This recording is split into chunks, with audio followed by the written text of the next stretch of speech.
প্রত্যেক বৃহস্পতিবারই একটু ব্যস্ততার মধ্য দিয়ে কাটে সব বাড়িতেই। আর আজকেও যেহেতু বৃহস্পতিবার, আর আজকে শুধু পুজোর ব্যস্ততাই না, রান্নাবান্না করে নেওয়ারও ব্যস্ততা ছিল। একদম সকাল 7:30তেই চা খেয়ে নিয়ে আর রান্নাটা বসিয়ে দিয়েছিলাম। ছেলেকে স্কুলে দিয়ে এসেছি, তারপরেই রক মুছে নিয়ে বা বাড়ির অন্যান্য কাজকর্ম করে নিয়ে একদম রান্নাঘরে ঢুকে পড়েছি ওই 7:30 নাগাদ। আসলে এত সকাল করে রান্না হয় না সাধারণত, তবে আজকে ওই রান্নাঘরের একদম গেটের কাছে পাথরের কাজগুলো হবে, ভীষণ ধুলো উঠবে এবং খাবারে পড়বে, সেই কারণে রান্নাবান্নাগুলো সকাল করে সেরে নেওয়ার চেষ্টা করেছি। বিউলির ডাল ভিজিয়েছি। আজ যেহেতু বৃহস্পতিবারে মাছ বা মাংস হয় না, খুব জোর হলে ওই ডিমটাই হয়। তো আজকে বিউলির ডাল, ওর সাথে পেঁপে সেদ্ধ দিয়ে দিয়েছি, মানে পেঁপে একটু সেদ্ধ করার জন্য, আর শাকটা কেটে আমি ভাপাতে বসিয়ে দিয়েছি। এটা মেথি শাক। আর ওইদিকে ঢ্যাঁড়সগুলো আমি হাঁড়ির জলে কিছুক্ষণ ভিজিয়ে রেখেছিলাম। আর যাতে আমি গোটা অবস্থাতেই ঢ্যাঁড়স ভিজিয়ে রাখি, তার কারণ ভিজে গেলে কিন্তু ঢ্যাঁড়স খুব হড়হড় করে, মানে কাটা অবস্থায়। তো আমি গোটা অবস্থায় ওকে ভালো করে সাইডগুলো পরিষ্কার করে ধুয়ে নিই এবং ভিজিয়ে রাখি, তারপর ঢ্যাঁড়সটা রান্না করি। আর এদিকে শাকটা হয়ে গেছে, দেখতে পাচ্ছ। শাকটা হচ্ছে মেথি শাক।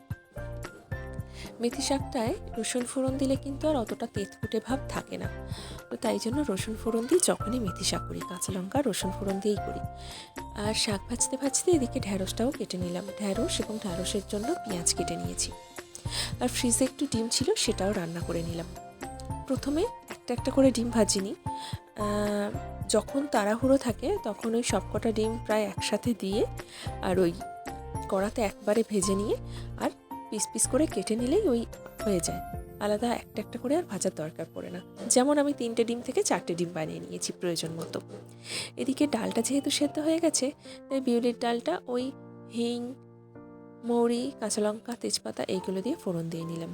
আর এদিকে টিফিনের তরকারি হিসাবে আলুর দম আর মুগ কড়াই সেদ্ধ করে নিয়েছিলাম। বাকিগুলো সবই ভাতের তরকারির। এই ছিল আজ বৃহস্পতিবার বলে ফুলের মালা আর সন্দেশ দিয়ে ঠাকুরকে পুজো দেওয়া হবে, তার জন্য আমি একটু বাইরে বেরিয়েছিলাম ওগুলো আনতে।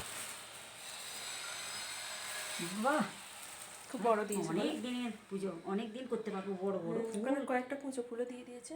আর কার্তিকে নিলি ওই যে দেদের যে দাদাটা বসে ডাক্তারখানার ওখানে রে বসে। বাহ, এইটাতে লাড্ডুই নিয়েছি। ভালো করেছিস। আজকে আমার লাড্ডু খাওয়ার জিজ্ঞেস করেছি, বলে 5 টাকা। আমি ওইখানে নিয়ে যাই তো প্রত্যেক বার যখনই যাই। না বাবা, মিষ্টির কালার আর ফুলের কালার একই হয়ে গেছে। চলো তাহলে আজকে বৃহস্পতিবারের ব্লগটা এখানেই শেষ করি। পুজো করতে করতে সকলের দিন ভালো কাটুক এই প্রার্থনাই করি, আর সবাই ভীষণ ভালো থেকো। চলো তাহলে এখানেই ভিডিও শেষ করি। আবার নতুন কোনো ভিডিও নিয়ে আবারও পরে চলে আসবো। আজকের মতো সকলকে টাটা।